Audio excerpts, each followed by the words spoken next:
నమస్కారం అమరావతి న్యూస్ కి స్వాగతం. ఈనాటి వార్తా విశేషాలు. దావోస్ పర్యటనలో ఉన్న ఏపీ ముఖ్యమంత్రి చంద్రబాబు నాయుడు సిఐఐ కేంద్రం ఏర్పాటుపై కీలక ప్రకటనలు చేశారు.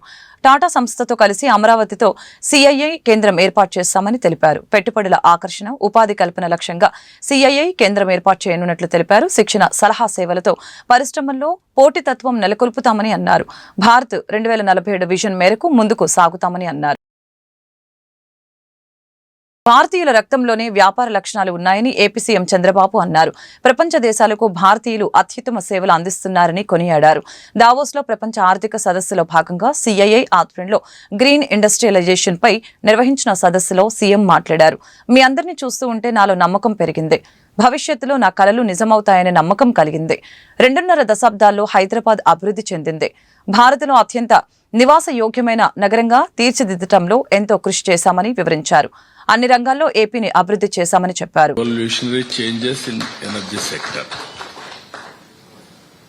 Everybody told me, if you do this, you will have a problem politically. But bold I have done. Of course, one election I have lost. For doing right things also sometimes, we are not in a position to manage people. We'll have that. Now I am very happy. We are all talking now renewable energy, green energy. Earlier, if you see, I tried so many times, whenever I had an occasion, renewable energy, 15 rupees unit or 20 rupees also. Prohibitive cost. It is only a passion. If anybody will talk about renewable energy, it is a passion.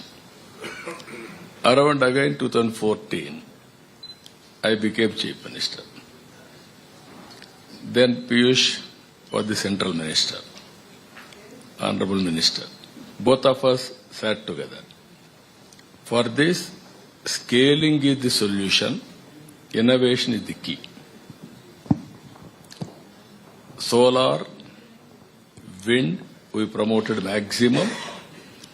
One meeting, I gave a statement before Piyush Goyal. Solar energy will come 1 rupee 50 paisa to 2 rupees per unit. Everybody shocked how it is possible. Now it has come 1 rupee 90 paisa also. Sometimes 2 rupees 25 or 2 rupees 50 paisa like that. Now Honorable PM has given very big boost for RE. That is a very good thing. Either Surya Ghar and also even Kusum for promoting green energy in a big way. Now again I have taken up a mission mode. State as an ambitious target for renewable energy and aspires to become the global leader in green hydrogen, solar, wind energy and clean fuel exports. Because of my earlier, I had a reversible pumped energy. Thalassaemia వ్యాధిపై అవగాహన కల్పించే లక్ష్యంతో NTR trust ఆధ్వర్యంలో euphoria musical night నిర్వహిస్తున్నట్లు NTR trust managing trustee Nara Bhuvaneshwari తెలిపారు. విజయవాడలోని Indira Gandhi international stadium వేదికగా ఫిబ్రవరి 15న కార్యక్రమం ఏర్పాటు చేసినట్లు చెప్పారు. ఈ కార్యక్రమానికి సీఎం చంద్రబాబు ముఖ్య అతిథిగా హాజరవుతారని, డిప్యూటీ సీఎం పవన్ కళ్యాణ్ ని కూడా ఆహ్వానిస్తామని నారా భువనేశ్వరి తెలిపారు. ప్రజలకు విద్య, వైద్యం అందించేందుకు ఎన్టీఆర్ మెమోరియల్ ట్రస్ట్ స్థాపించామని చెప్పారు. ఏ ప్రభుత్వం సహాయం తీసుకోకుండా ముందుకు సాగుతున్నామని పేర్కొన్నారు. ప్రకృతి వైపరీత్యాలు సంభవించినప్పుడు ఎన్టీఆర్ ట్రస్ట్ తన వంతు సాయం అందించిందని గుర్తు చేశారు. తలసేమియా బారిన పడిన వారికి సహాయం చేసేందుకు బ్లడ్ బ్యాంక్ నిర్వహిస్తున్నామని చెప్పారు. అట్లానే ఈరోజు ఈ సమావేశానికి ముఖ్య ఉద్దేశం ఏమనగా, చాలామంది జెనెటిక్ బ్లడ్ డిసార్డర్ థాలసీమియా, ఇది పిల్లల్లో పెద్దల్లో కూడా ఈ వ్యాధి ఉంటుంది. ఇది ఉన్నవారికి బ్లడ్ అంటే హిమోగ్లోబిన్ చాలా తక్కువగా ఉంటుంది. అదే కాకుండా వాళ్ళు ఊపిరి పీల్చుకోవటానికి కూడా చాలా ఇబ్బందులు పడుతూ ఉంటారు.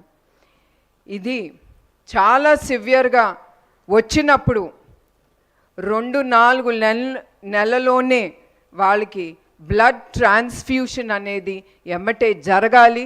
దానికి బ్లడ్ చాలా అవసరం. సాధారణంగా బ్లడ్ డొనేషన్ అంటేనే ప్రజలు కొంతమంది భయపడతారు.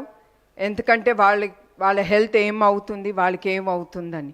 కానీ నేను ప్రజలకు ఒకటే చెప్దాం అనుకుంటున్నాను, మీరు ఎప్పుడైనా సరే బ్లడ్ డొనేషన్ ఇవ్వాలనుకున్నప్పుడు మీరు వెళ్ళినప్పుడు మీరేం భయపడక్కర్లేదు.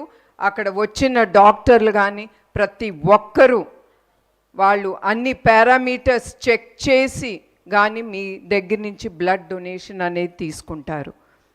అట్లానే కొంతమంది బ్లడ్ డొనేషన్ ఇచ్చేదేముందిలే అని చాలా లైట్గా తీసుకుంటారు.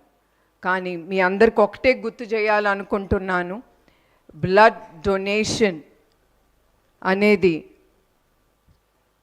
చాలా గొప్ప డొనేషన్ టు ద సొసైటీ.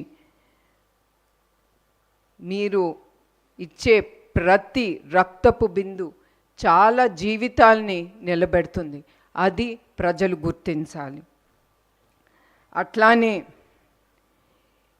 ఈ గొప్ప కార్యక్రమం మేము ముందుకు ఎట్లా తీసుకెళ్ళాలని మా టీం అంతా ఆలోచించేటప్పుడు మాకు ముందు గుర్తుకొచ్చింది ఎన్ తమ్మన్ గారు,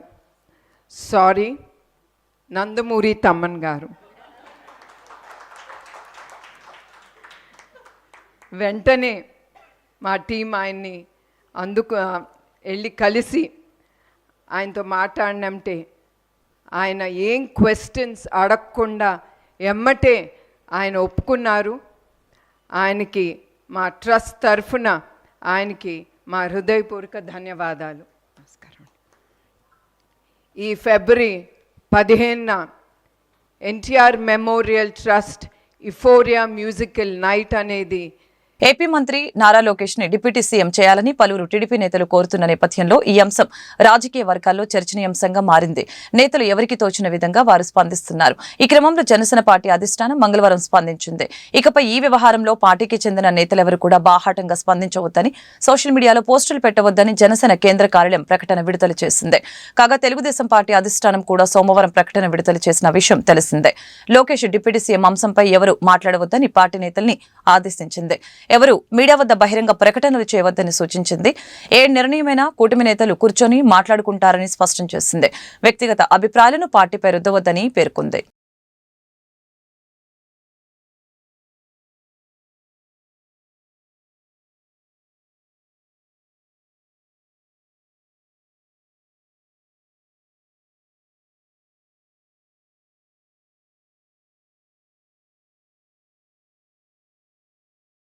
నాణ్యత, సువాసన విషయంలో క్రేన్ వక్కపొడి సంస్థ ఎప్పుడు రాజీపడలేదని చైర్మన్ గ్రంథి కాంతారావు తెలిపారు.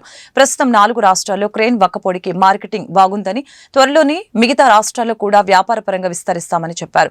సిబ్బంది సమిష్టి కృషితో క్రేన్ వక్కపొడి సంస్థ దినదిన అభివృద్ధి చెందుతుందని తెలిపారు. క్రేన్ సంస్థల అధినేత గ్రంథి కాంతారావు జన్మదిన వేడుకలు గుంటూరు సంపత్ నగర్లోని క్రేన్ కార్యాలయంలో మంగళవారం అత్యంత ఘనంగా జరిగాయి. ఈ సందర్భంగా ఏర్పాటు చేసిన బర్త్డే కేక్ ని కాంతారావు కట్ చేశారు. గుంటూరు తూర్పు MLA Mohammed Nazir Ahmed, TDP senior నాయకులు కోవెలమూడి రవీంద్ర, మాజీ ఎమ్మెల్యే మద్దాలిగిరి, ఆర్యవైశ్య ప్రముఖులు కాంతారావుని కలిసి జన్మదిన శుభాకాంక్షలు తెలిపారు. ఆయన నిండు నూరేళ్లు ఆయురారోగ్యాలతో అష్టైశ్వర్యాలతో తులతూగాలని ఆకాంక్షించారు.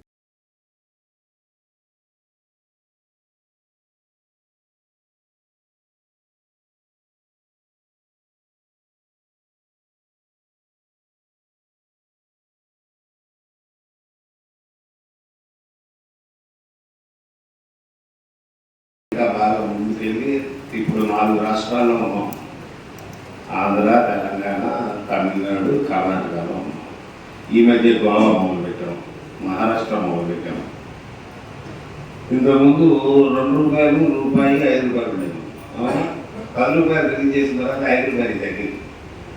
ఎందుకు ₹10 ఇచ్చే క్వాలిటీ ₹10 ఇవ్వాలి మరి, అందుకని కొద్దిగా క్వాలిటీ పెంచాం. దాన్ని వాడు తినేవాడు ఏం సరిపోతే ₹10 ఇది బాగుందని చెప్పి తింటున్నాడు. ₹2 అలాగే ఉన్నాడు, ₹5 తగ్గాడు, ₹10 తీసుకున్నాడు. రేపు ₹20 రిలీజ్ చేయాలనుకుంటున్నాం. నేను బయటకి ఆగానమాట రిలీజ్ చేయకుండా. ఎందుకు ₹20 రిలీజ్ చేస్తే ₹10 తగ్గుతాం. ఎందుకంటే దీనికన్నా సూపర్ క్వాలిటీ ఇవ్వాలి మరి దానిలో. పువ్వు లాంటి పదార్థాలన్నీ కూడా కలిపి ఎలాగైనా కొట్టుకారు నోట్లో ఎప్పుడెప్పుడు వేసుకుందాం ఒక్కబడి అని చెప్పేసి ఆ విధంగా తయారు చేశాను నేను. కానీ భయపడ్డాను 10 రూపాయలు తగ్గుతుందాం అని చెప్పేసి. అలాగే దాన్ని 4 రూపాయలు రేటు పెట్టాలి. ఈజీగా అందుబాటులో ఉంటే అంటే ఒక స్టెప్ మారిపోతాడు. ఈజీగా అందుబాటులో లేకుండా కొద్దిగా హై రేట్ పెట్టామనుకో తొందరగా మారడు. దీనికి ఇది ఉంటుంది, దానికి కొత్త కస్టమర్ మనకు తయారవుతారు. గవర్నమెంట్ బాగా ఉంది కంపెనీలో. మీ అందరి యొక్క కృషి, ఎవరి కృషి వాళ్ళు చేస్తడం చాలా సంతోషంగా ఉంది. ఈరోజు అసలు పైనుంచి కింద కొంచెం పని మానేసేసుకొని మీరు ముందు ఇంతసేపు గాలాడక మీద కూర్చున్నాడంటే చాలా సంతోషంగా ఉంది. అందరూ వరుసగా వచ్చి కేక్ తీసుకుని ఇంటికి వెళ్ళి భోజనం చేసి ఎవరు పని మాట్లాడు. సరేనా? ఎవరికి ఏ బాధ ఉన్నా కానీ మన కంపెనీలో ఉన్న సిస్టమ్ కొత్త వాళ్ళకి చాలా మంది తెలియదు అనుకుంటా. డైరెక్ట్గా లోపలికి వచ్చేసి అది పాత వాళ్ళకి తెలుసు, కొత్త వాళ్ళకి తెలియదు అనుకుంటా. ఇన్ఛార్జీతో పని లేదు, లేబర్ ఆఫీసర్తో పని లేదు, మేనేజర్తో పని లేదు, ఎవరితో పని లేదు. వాళ్ళ వల్ల సమస్య ఉందంటే సరాసరి ఆఫీసులోకి వచ్చేసేయచ్చు. కొత్త వాళ్ళకి తెలియదని చెప్పి నేను మీ అందరికీ చెబుతున్నాను. గత వైసీపీ ప్రభుత్వం స్థానిక సంస్థల నిధుల్ని పక్కదారి పట్టించిందని గుంటూరు తూర్పు ఎమ్మెల్యే మహమ్మద్ నజీర్ అహ్మద్ ఆరోపించారు. కూటమి ప్రభుత్వం అధికారంలోకి రాగానే స్థానిక సంస్థల నిధులు ఆయా ప్రాంతాల అభివృద్ధికి కేటాయించిందని చెప్పారు. 7 నెలల కాలంలోనే గుంటూరు తూర్పు నియోజకవర్గ ప్రగతి పరుగులు తీస్తుందని అన్నారు. స్థానిక 6వ డివిజన్ రైల్వే స్టేషన్ సమీపంలో 83 లక్షలతో చేపట్టిన నూతన సీసీ డ్రైన్ కి ఎమ్మెల్యే మహమ్మద్ నజీర్ అహ్మద్ మంగళవారం శంకుస్థాపన చేశారు. అనంతరం ఎమ్మెల్యే నజీర్ అహ్మద్ మీడియాతో మాట్లాడారు. బ్రిటిష్ కాలం నాటి డ్రైనేజీ వ్యవస్థను ప్రక్షాళన చేసి నూతన డ్రైన్ నిర్మిస్తున్నామని పేర్కొన్నారు. యువత ఉపాధి లక్ష్యంగా నూతన పరిశ్రమల స్థాపనకి పెట్టుబడులు ఆహ్వానించేందుకు రాష్ట్ర ముఖ్యమంత్రి చంద్రబాబు నాయుడు అహర్నిశలు కృషి చేస్తున్నారని వివరించారు. ఈ కార్యక్రమంలో స్థానిక corporator Poturaju Samatha, division TDP నాయకులు పోతురాజు చిన్న, మస్తాన్ రెడ్డి, పి విజయ్ కుమార్, సత్యవతి, కొనకల్ల సత్యనారాయణ తదితరులు పాల్గొన్నారు. ఆనుకున్నటువంటి రైల్వే స్టేషన్ రోడ్లో అనేక వాణిజ్య సముదాయాలు, లాడ్జెస్, వివిధ రకాల వాణిజ్య సముదాయాలతో పాటు పెద్ద పెద్ద అపార్ట్మెంట్స్ కూడా వస్తున్నటువంటి తరుణంలో ఇక్కడ దాదాపు బ్రిటిష్ కాలం నాటి డ్రైన్ని పునర్నిర్మాణం చేసేటువంటి కార్యక్రమాన్ని ఈరోజు 83 లక్షల రూపాయలతో దాదాపు 630 మీటర్ల డ్రైన్ని ఏర్పాటు చేయడం జరుగుతూ ఉంది.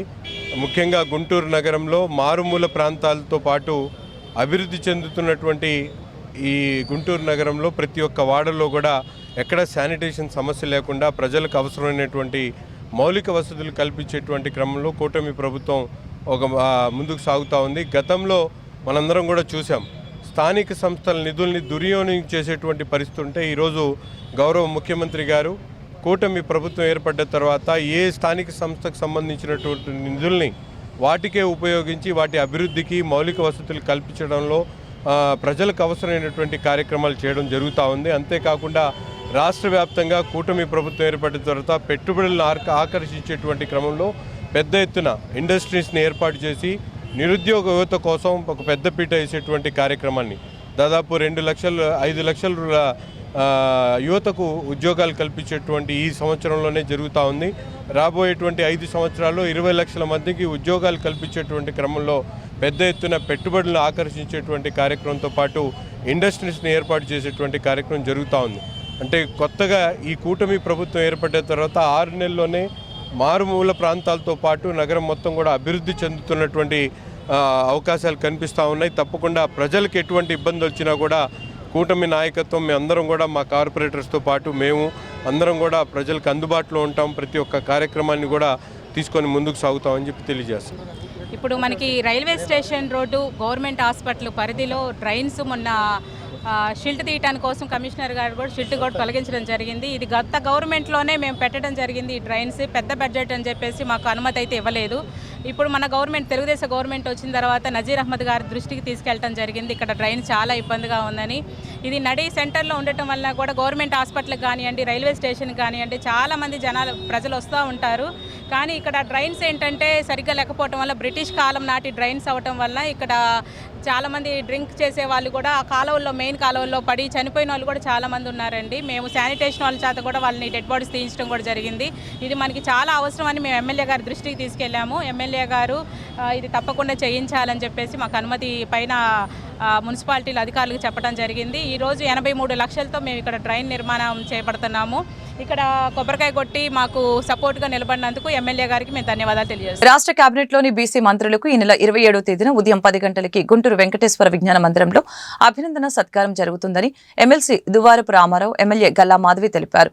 ఈ అభినందన సభను బీసీలు విజయవంతం చేయాలని పిలుపునిచ్చారు. కార్యక్రమంలో ముఖ్య అతిథులుగా కేంద్ర మంత్రులు కింజారపు రామ్మోహన్ నాయుడు, పెమ్మసాని చంద్రశేఖర్, టీడీపీ రాష్ట్ర అధ్యక్షులు పల్లా శ్రీనివాసరావు, రాష్ట్ర మంత్రులు అనగాని సత్యప్రసాద్, కొల్లు రవీంద్ర, సవిత, కొలుసు పార్థసారథి, సత్యకుమార్ యాదవ్, కొండపల్లి శ్రీనివాస్, వాసంశెట్టి సుభాష్ పాల్గొంటారని చెప్పారు. వీరితో పాటు ఎమ్మెల్యేలు, ఎమ్మెల్సీలు హాజరవుతారని పేర్కొన్నారు. మంగళవారం టీడీపీ జిల్లా కార్యాలయంలో ఏర్పాటు చేసిన మీడియా సమావేశంలో దువ్వారపు రామారావు, గల్లా మాధవి మాట్లాడారు. టీడీపీతోనే రాజకీయంగా బీసీలకు సముచిత స్థానం లభించిందని చెప్పారు. కూటమి ప్రభుత్వ కేబినెట్లో బీసీ మంత్రులకి అవకాశం కల్పించిన ప్రభుత్వ పెద్దలకు ధన్యవాదాలు తెలిపారు. ఈ యొక్క మంచి ప్రభుత్వం ఏర్పాటు అవడానికి బీసీ సోదరులు ఎందరో దీనికి కృషి చేయడం జరిగింది. ప్రధాన పాత్ర ఈ విజయంలో వెనకాల ప్రధాన పాత్ర బీసీలుగా ఉండడం మనందరికీ తెలిసిందే. అదేవిధంగా తెలుగుదేశం పార్టీ కూడా మొదటి నుంచి కూడా పెద్దలు అన్నట్టుగా బీసీల కోసం, బీసీలు వెన్నంటే ఉంటూ వారి అభివృద్ధి కోసం, అభ్యున్నతి కోసం పాటుపడుతూనే వస్తుంది.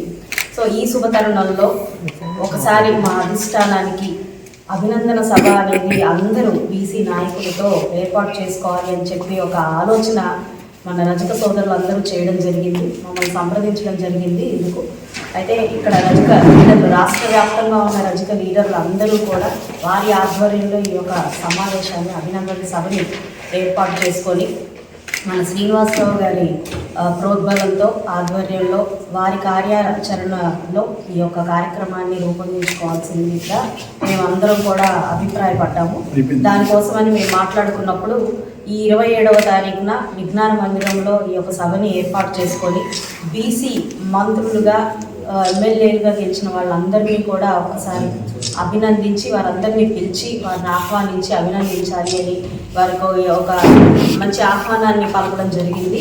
సో వారందరి సమక్షంలో ఒక అభినందన సభని ఏర్పాటు చేసుకొని బీసీల ఐక్యతని చూపించాలి అన్నది ఇందులో ముఖ్య ఉద్దేశంగా పెద్దలందరూ కూడా నిర్ణయించడం జరిగింది. పార్టీ బీసీల కోసం ఎంత నిబద్ధతగా ఉందో అదేవిధంగా బీసీలందరూ కూడా పార్టీ కోసం ఉన్నాము అని తెలియపరచడం ఇది ముఖ్య ఉద్దేశంగా ఉన్నప్పుడు అందరు బీసీ లీడర్లతో పాటుగా అదేవిధంగా మన రజక సోదరులు, రజక లీడర్లు, ముఖ్యంగా నాకు టికెట్ ఇచ్చిన తర్వాత రాష్ట్ర వ్యాప్తంగా రజక సోదరులు అందరూ కూడా ఎంతో ఆనందం వ్యక్తం చేసిన క్రమంలో వారి ఆధ్వర్యంలో ఈ యొక్క అభినందన సభని ఏర్పాటు చేసుకోవడం జరిగింది. కాబట్టి ఇక్కడ పశ్చిమ నియోజకవర్గంలో ఈ యొక్క సభని ఏర్పాటు చేయడం జరిగింది. కావున ప్రతి ఒక్క బీసీ నాయకుడు, ప్రతి ఒక్క బీసీ బిడ్డ ఈ యొక్క సభని విచ్చేసి జయప్రదం చేయాల్సిందిగా కోరుకుంటూ ఉన్నాము. రేపు 27వ తారీఖున ఉదయం 10 గంటల నుంచి 1 గంట వరకు జరిగే ఈ యొక్క అభినందన సభలో ప్రతి ఒక్కరూ పాల్గొని దీన్ని విజయవంతం చేయాల్సిందిగా కోరుకుంటున్నాము. రజక సోదరులంతా కూడా పెద్దలందరూ కలిసి ఒక ఆత్మీయ సమావేశం ఏర్పాటు చేసుకుందామని మొదటి కూడా ఒక నిర్ణయం తీసుకున్నారు. అందుకు మేము కూడా అది విశాఖపట్నంలో కార్యక్రమం తీసుకోవాలా లేకపోతే గుంటూరులో కార్యక్రమం తీసుకోవాలన్న ఆలోచనతో ఇక్కడ సోదరులంతా కూడా ముఖ్యంగా డ్రీమ్స్ విద్యా సంస్థల అధినేత శ్రీనివాసరావు గారు వారి యొక్క సహకారంతోనూ మిగతా రజక యూత్ ఆర్గనైజేషన్ ఈ రజక బిడ్డల ఆధ్వర్యంలో నేను మాధవి ఒక కార్యక్రమం ఇక్కడే తీసుకుంటే బాగుంటుంది, ఈ విజయవాడ క్యాపిటల్కి దగ్గరగా ఉంటుందన్న ఒక ఆలోచనతో కార్యక్రమాన్ని గుంటూరు 27వ తారీఖున వెంకటేశ్వర విజ్ఞాన మందిరంలో ఉదయం 10 గంటలకి కార్యక్రమం చేద్దామని ఒక ఆలోచనకు వచ్చి ఇందులో అందరూ బీసీ మంత్రులంతా కూడా పార్టిసిపేట్ చేసే విధంగా ఈ కార్యక్రమం తీసుకోబోతున్నాం.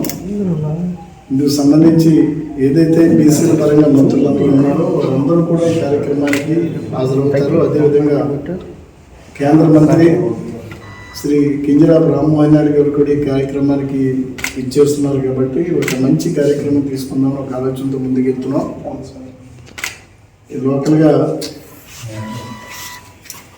కేంద్ర మంత్రి గారు పెమ్మసాని చంద్రశేఖర్ గారు, అదేవిధంగా మా మాధవ్ గారు, రామాంజనేయుడు గారు, నజీర్ గారు, పార్లమెంట్ అధ్యక్షుడు శ్రీ తెనాలి శ్రావణ కుమార్ గారు కూడా ఈ కార్యక్రమానికి ఇన్వైట్ చేస్తున్నాం. ముఖ్యంగా మా యొక్క ఉద్దేశం ఏంటంటే తెలుగుదేశం పార్టీ మొదటి నుంచి కూడా బీసీలతో మమేకమై ఉంది. 1982లో స్వర్గీయ నందమూరి తారక రామారావు ఏదైతే తెలుగుదేశం పార్టీ ఒక ఆశయంతో స్థాపించారో నాయకత్వాన్ని తెలుగుదేశం బీసీ నాయకత్వాన్ని పెంచి పోషించిన విషయం కూడా అందరికీ తెలుసు. నాయకత్వాన్ని అందించిన విషయం కూడా మీ అందరికీ తెలుసు. దాన్ని మరింత ముందుకి తీసుకెళ్ళి మా అధినాయకులు మాన్యశ్రీ ముఖ్యమంత్రి చంద్రబాబు నాయుడు గారు కానీ లోకేష్ బాబు గారు. అనకాపల్లి జిల్లా పరవాడలోని జవహర్లాల్ నెహ్రూ ఫార్మాసిటికల్లో అగ్ని ప్రమాదం జరిగింది. మెట్రోకెమ్ ఫార్మా కంపెనీలో మంటలు చెలరేగాయి. మంగళవారం ఉదయం కంపెనీలోని ఈటీపీ ప్లాంట్ నుంచి ఒక్కసారిగా మంటలు చెలరేగాయి. దీంతో దట్టమైన పొగ వచ్చింది. ప్రమాదం కారణంగా కార్మికులు, స్థానికులు భయాందోళనకి గురయ్యారు. సమాచారం అందుకున్న అగ్నిమాపక సిబ్బంది ఘటనా స్థలానికి చేరుకుని సుమారు గంట పాటు శ్రమించి మంటల్ని అదుపులోకి తీసుకువచ్చారు. ప్రమాదంలో ఎవరికి ఏమీ కాలేదని కంపెనీ ప్రతినిధులు తెలిపారు. ఈ ఘటనకు గల కారణాలు విశ్లేషిస్తున్నట్లు తెలిపారు. కార్మికుల యొక్క భద్రతని పూర్తిగా గాలికి వదిలేయడం వల్ల కార్మికుల యొక్క జీవితాలు చెలగాటవాడుతున్నారు యాజమాన్యాలు. అందుకని ఈ రోజు జరిగినటువంటి ఈ మెట్రోకెమ్ పరిశ్రమలో జరిగినటువంటి ప్రమాదాన్ని కానీ చూసినట్లయితే ఈటీపీ ట్యాంకులు ఏవైతే ఉన్నాయో దాని దగ్గర అక్కడే డ్రమ్స్ని దూరంగా పద్ధతి ప్రకారంగా సర్దవలసిన అవసరం ఉంది. ఒకవేళ ప్రమాదం జరిగితే దాన్ని వెంటనే అదుపు చేయడానికి కావాల్సినటువంటి అన్ని రకాల చర్యలు తీసుకోవడానికి అవకాశాన్ని ఏర్పాటు చేయాలి. ఆ రకమైనటువంటి పరిస్థితులు ఈ ఫార్మా పరిశ్రమలో కనబడి. గుంటూరు లాల్పురం రోడ్లందు కల బీజేపీ జిల్లా కార్యాలయంలో బీజేపీ సీనియర్ నాయకులు, జిల్లా క్రియాశీలక సభ్యత్వం ఇన్ఛార్జి కొత్తూరు వెంకట సుబ్బారావు అధ్యక్షతన జిల్లా అధ్యక్ష పదవికి జరిగిన ఎన్నికల్లో చెరుకూరి తిరుపతిరావుని ఏకగ్రీవంగా జిల్లా అధ్యక్షులుగా ఎన్నుకున్నట్లు జిల్లా ఎన్నికల రిటర్నింగ్ ఇన్ఛార్జి ఉప్పలపాటి శ్రీనివాసరాజు, జిల్లా పరిశీలకులు చిగురుపాటి కుమారస్వామి ప్రకటించారు. ఈ సందర్భంగా శ్రీనివాసరాజు మాట్లాడారు. అధ్యక్ష పదవి కోసం పోటీలో ఉన్న 8 మంది ఏకాభిప్రాయంతో ఏకగ్రీవంగా చెరుకూరి తిరుపతిరావుని ఎన్నుకోవడం అభినందనీయమని చెప్పారు. ఎంతో కాలంగా పార్టీని నమ్ముకొని పార్టీ కోసం కష్టపడి పనిచేసిన తిరుపతిరావుని రాష్ట్ర పార్టీ జిల్లా అధ్యక్షునిగా ఎంపిక చేయడం చాలా సంతోషంగా ఉందని చెప్పారు. రాబోయే రోజుల్లో అందరినీ కలుపుకొని పార్టీని బలోపేతం చేసుకుంటూ ముందుకు సాగాలని కోరారు. బీజేపీ గుంటూరు జిల్లా నూతన అధ్యక్షులు చెరుకూరి తిరుపతిరావు మాట్లాడుతూ రానున్న స్థానిక ఎన్నికలు, కార్పొరేషన్ ఎన్నికల్లో పార్టీ విజయానికి కృషి చేస్తామని అన్నారు. కార్యక్రమంలో బీజేపీ నేతలు నేరెళ్ల మాధవరావు, తియ్యాగూర వెంకట కృష్ణారెడ్డి, ఎడ్లపాటి స్వరూపరాణి, శనక్కేల అరుణ, ఈదర శ్రీనివాసరెడ్డి, భీమినేని చంద్రశేఖర్, పాలపాటి రవికుమార్ తదితరులు పాల్గొన్నారు. ప్రతి ఒక్క కార్యకర్త గ్రామానికి వెళ్ళి సభ్యత్వం చేయడం జరిగింది. అందరూ కూడా ఎంతో కష్టపడి ఈ యొక్క జిల్లాని ఎలిజిబిలిటీ తేవడానికి ఎంతో సహకరించారు. వారందరికీ పేరు పేరున ధన్యవాదాలు తెలియజేసుకుంటూ, అలాగే ఈ యొక్క కార్యక్రమాన్ని నిర్వహించడానికి వచ్చేసినటువంటి శ్రీ ఉప్పలపాటి శ్రీనివాసరాజు గారికి, అలాగే చిగురుపాటి కుమారస్వామి గారికి, అలాగే ఈ యొక్క కార్యక్రమానికి అధ్యక్షత వహిస్తున్నటువంటి కొత్తూరు వెంకట సుబ్బారావు గారికి, అలాగే జిల్లా ఏఆర్ఓ నేరెళ్ల మాధవరావు గారికి, అలాగే తీగూర కృష్ణారెడ్డి గారికి, వేదిక మీద ఉన్నటువంటి మాజీ మంత్రివర్యులు మా తల్లితో సమానమైనటువంటి శ్రీ చెనక్కాల అరుణ గారికి, అలాగే మరో మాతృమూర్తి శ్రీ ఎడ్లపాటి స్వరూపారాణి గారికి, అలాగే వేదిక ముందున్న నాకన్నా పెద్దలు రాష్ట్ర కార్యవర్గ సభ్యులు ఏదవ శ్రీనివాసరెడ్డి గారికి, అలాగే వేడుకొండ గౌడ్ గారికి, నాగమల్లేశ్వర గారికి, మా అన్న పాలపాటి రవి గారికి, అందరికీ నేను అధ్యక్షుడిగా నాకు పెద్ద బాధ్యత పెట్టారు.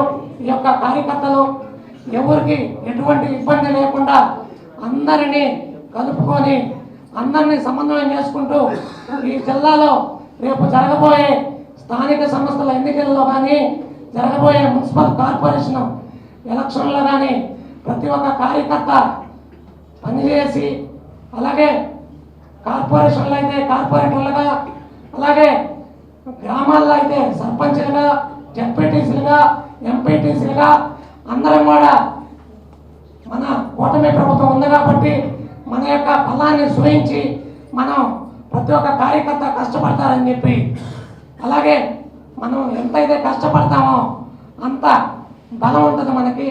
మనం ఎప్పుడైనా సరే ఒక యూనిట్గా వెళ్ళినప్పుడు మాత్రమే అవతల పార్టీ వాళ్ళు కూడా మన కూటమిలో ఉండే టీడీపీ కావచ్చు, జనసేన కావచ్చు, వాళ్ళు గుర్తిస్తారు మనల్ని. మనం ఏ కార్యక్రమం చేసినా కానీ ఒక యూనిట్గా అందరినీ కలుపుకొని పనిచేస్తా అని చెప్పి అందరికీ ఈ వార్తలు ఇంతటితో సమాప్తం. మరొక బులెటిన్లో మళ్ళీ కలుద్దాం. నమస్కారం.